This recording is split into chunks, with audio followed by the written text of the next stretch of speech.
But as always, I know it's super late where you are. Thank you for sticking with me. We have to know the astrology signs for the main characters, please, Okay, in the Buccaneers novel.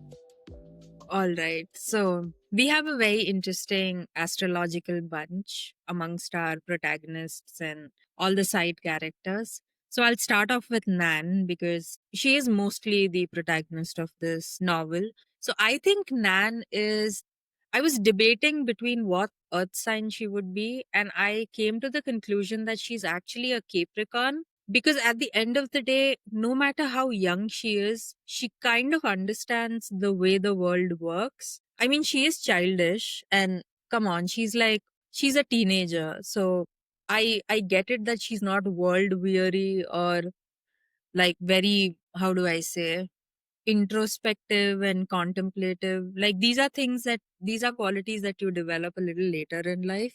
But I feel she understands what the agenda of her mother is, and she kind of sees value in that whole agenda. So I think somewhere in her there is an ambitious side to her where I think she is enamored by the title of the Duke. And she feels that because she's a Capricorn, I think she has a call to duty as well, like a call to duty being a passion in itself. So, besides being seduced by the title, I feel like she thinks she's doing the right thing by playing the role of a dutiful wife to someone that she thinks is a pretty decent guy mostly. And what I feel is with Capricorns, if they can't amass their own wealth and if they can't find material security and stability on their own, they kind of try to manage to find it in other ways. And I think Nan, through her marriage with the Duke, she is trying to set a base for herself, like she is trying to set a foundation for herself. And that's like a very Capricorn quality. All right, we'll come to the other ones. Conchita, obviously, clearly a Leo. She is royal, she's regal, she's loud, she is open, she's really good hearted. Because if you think about it, she calls four of her friends to live with her in London. Yeah, which is a very open hearted and sweet thing to do for your friends. I don't know if I would call four of my friends into my house. Anyway, Ginny, who is Nan's elder sister, I think she's a Libra. I think she wants to be liked. And I think she wants to be liked for the qualities that she likes in herself, which is beauty and duty, I would say. Coming to Lizzie, the Elmsworth daughters, Lizzie and Mabel, I think they are like a combination of Sag and Cancer because Lizzie does live a frolicsome life. I mean, she does kind of party. And at the end of the day, Nan is invited by Lizzie to come to Paris.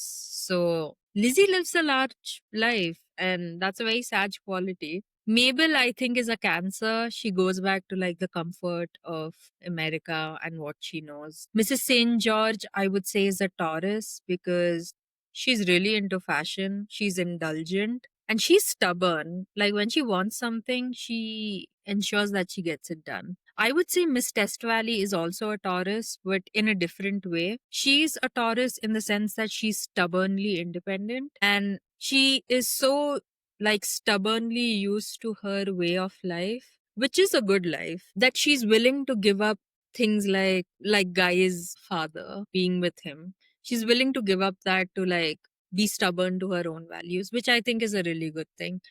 Guy Thwart, now the hero of this novel, he is a Pisces. I don't know. He is a visionary if you think about it because he goes all the way to South America to be able to make his fortune, and he actually makes it.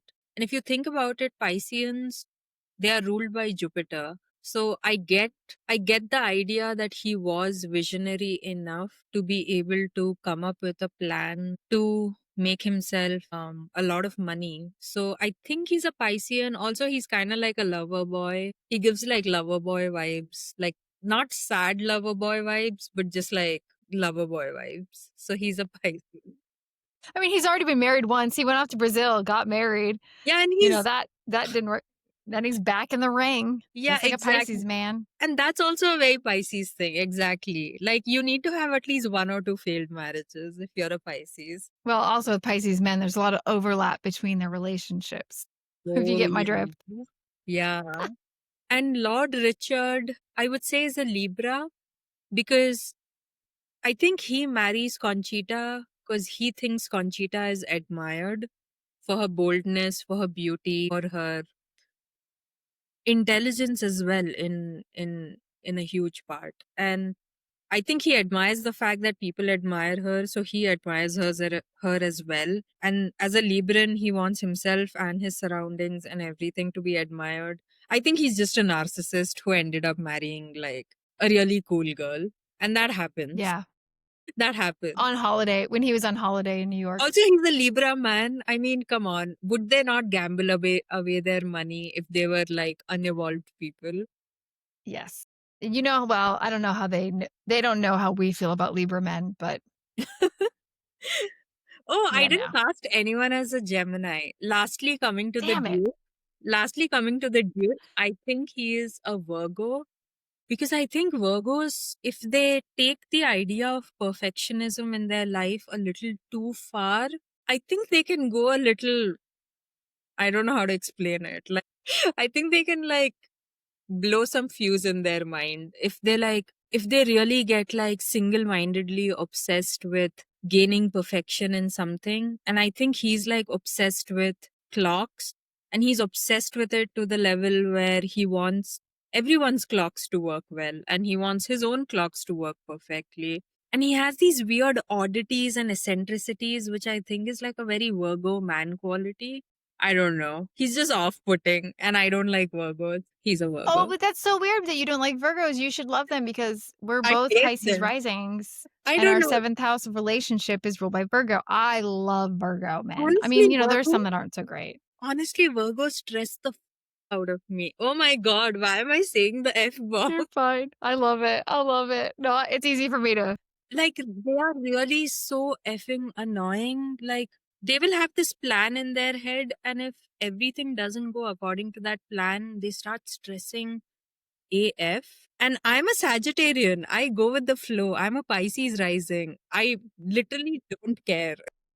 Mutable. Yeah. I don't care. I move to the plot. Okay. I don't Yeah. write the plot. I move to the plot. So for me, Well, Virgo is mutable too.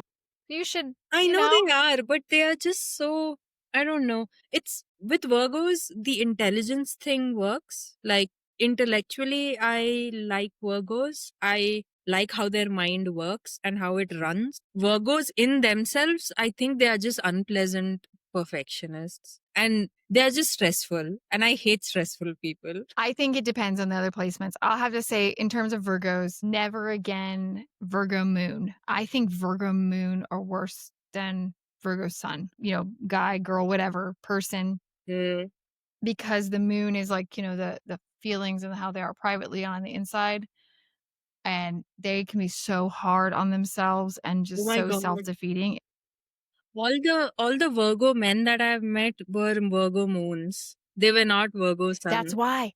Yeah. And Yeah. that's It's why the I Virgo cast moon. Duke as a Virgo moon. Also, Mm-hmm. somewhere I've read that Virgo moon men have some like mother issues or like some abandonment issues concerning their mothers. So I feel like, I don't know why, reading that somewhere, I kind of connected the Duke's weird relationship with his mother. Well, I would agree with you with Virgo sun and talking about the moon actually, because I was also going to peg him as an Aquarius, but Virgo sun works. Mm. I think he's an Aquarius moon because also us Aquarius moons, we're known for having like supposedly like cold detached mothers and issues with mom issues. Okay. So I think he's a But then Virgo sun with an But Aquarius then moon. they say the same thing about Scorpio moons as well, that Scorpio moons also have issues with their mother. Does everyone have issues with their mother? I think everybody does. I think everybody.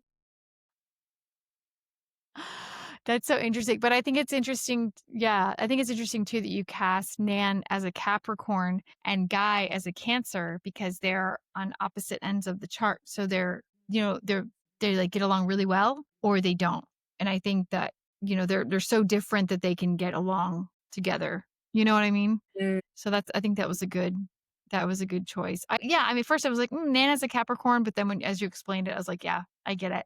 I think she has a lighter moon. I think maybe she has Libra I don't moon, know, Cancer a moon. Libra moon, maybe not a Sag moon, because Sag moons would be a little wilder. Maybe Um, she has a Leo moon as well because she is not like very averse to attention. Like she almost gets a divorce. She runs away with she like there is gossip about her in society. She could be a Leo moon. Maybe secretly she's an attention seeker. yeah, right. I know that's so funny. Oh my god. Well, those are very good. I like that a lot.